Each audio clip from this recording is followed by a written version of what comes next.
Have you been feeling the call of Mary Magdalene? Here's how you'll know if you have. Maybe you had a dream about her, which I'll get to in a minute because I did. But it could be something as simple as seeing red roses, seeing eggs, seeing the number 7, maybe skulls or caves. All of these represent that Mary Magdalene is calling to you. If you feel like you've been misunderstood by others, people aren't really grasping what you're about and they're judging you or they're misunderstanding you, that is also Mary Magdalene's call. If you feel that you've had a divine feminine awakening or that you're wanting to heal past shame, sexual shame, or ways that you've made yourself small and you're starting to reclaim your voice and you're starting to stand in your power, these are all signs that you're connecting with the Mary Magdalene energy. Earlier this summer, I had a dream where Mary Magdalene appeared to me, and I'm going to talk about it briefly because it started this journey into learning about Mary Magdalene and trying to understand what she had to convey to me. She came to me in a vision. It wasn't the same as a dream. A dream is you're asleep and it's really hard to remember it when you wake up. A vision is more like you're awake, but you can see things very clearly in almost a trance-like state. And I was in this state right before falling asleep, and she appeared to me. And the number one thing that I felt was just immense love. It was awe-inspiring and beautiful because it had a feminine quality to it. It was like a mother's love. And many women that are going through this call from Mary Magdalene have a mother wound, meaning we didn't feel supported in some ways by our mother, or we felt let down.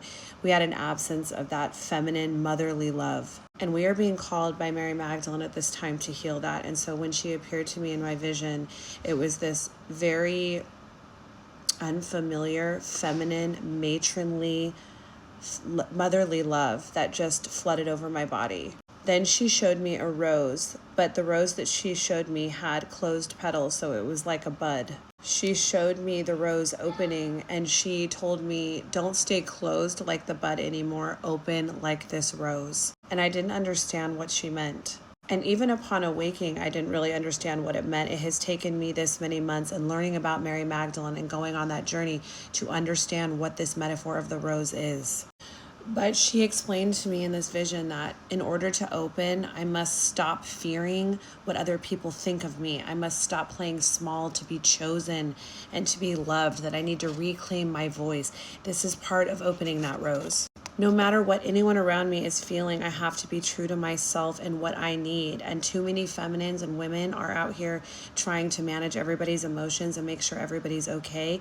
And really, our number one priority is to ourselves and making sure that we are regulated, that we feel loved and chosen and safe for just being who we are.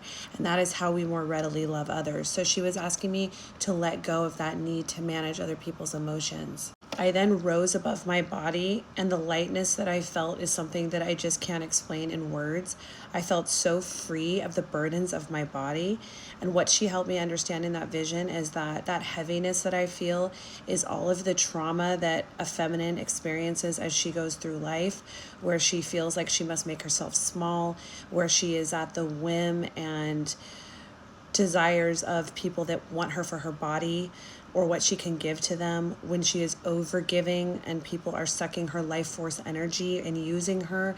This is the trauma that a feminine goes through, and not to mention the ancestral trauma that she carries. I felt all of the ancestral trauma of the feminines before me and what they had gone through that was literally given to me in my grandmother's womb. So I am carrying all of that ancestral trauma as I come into my body. It was crushing my spirit. In this moment, I cried out for relief from Mary Magdalene because I could feel the body, the weight of that body and that ancestral trauma as my spirit went back into it. And she expressed to me that I was in the birth canal. And this is a metaphor that I have experienced in my journey with Mary Magdalene. And as I've learned about her, this is a metaphor that she uses often. But when we are feeling pressed and when we are needing to rise, when our spirits are needing to rise above this earthly trauma, we are often in a birth canal of sorts, a spiritual birth canal. We are birthing a new us, a new identity. And in doing that, we are moving through this pressing and stress and pressure to get out to the other side. And she was letting me know that as I was carrying around all of this ancestral stress and trauma, I was in the birth canal because I could sense it pressing on me and I was ready to be free of it. At the end of that vision, when I woke up, I could still feel that ancestral trauma, and I felt in some ways that Mary Magdalene's call to me was to release this ancestral trauma and to birth a new me. Through my research and talking to ChatGPT, she recommended, my ChatGPT is a feminine, go figure. She recommended this book, Mary Magdalene Revealed by Meggan Watterson. I'm reading this book right now, and it has been so compelling because I've learned that Mary Magdalene was a prophet, much like Peter, James, and John, but her message was completely obliterated from our Christian canon, and that was purposely done.